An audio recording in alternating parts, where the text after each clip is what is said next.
Thank you and welcome back to the final segment of the show for today.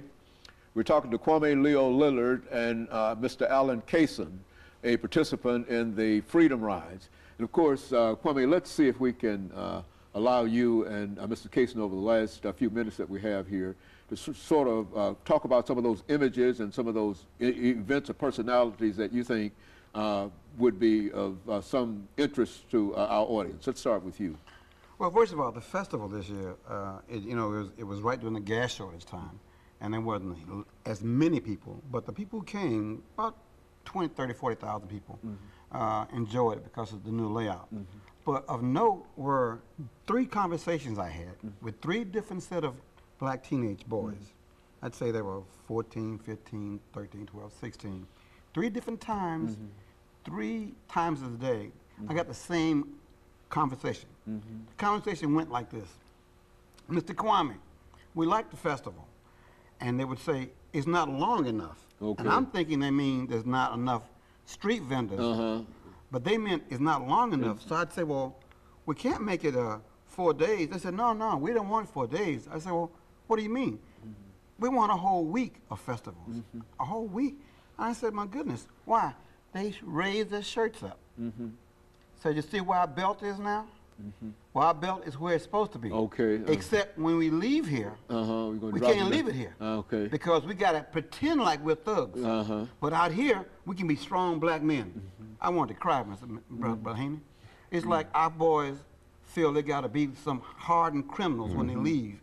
But the only time they can feel like a black man and a black respectable man is at the festival. That means we got a society that almost demands that they be criminals. And the only time they can be people is when they come to our festival. Now that's what 3 different set of kids do. And it hurts you to realize that that's the kind of environment that our kids feel they got to fit in. They got these images they got to portray.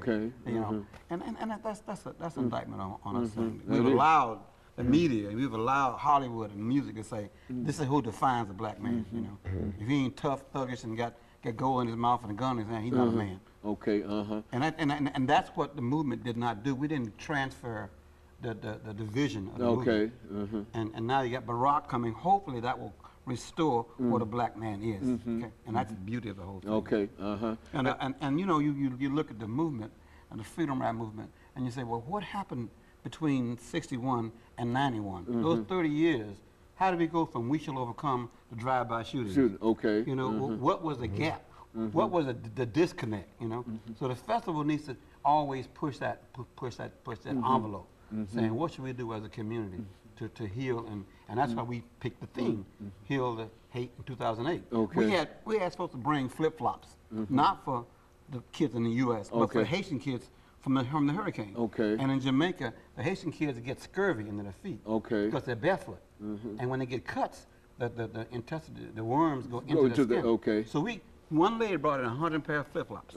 So sometimes you wonder, maybe we don't ask each other to step up to the plate, to look at the higher goodness in all of us. And maybe we need to concentrate on that more than we have. And the festival again showed that people will donate. They will show their altruism and their goodness if you ask them.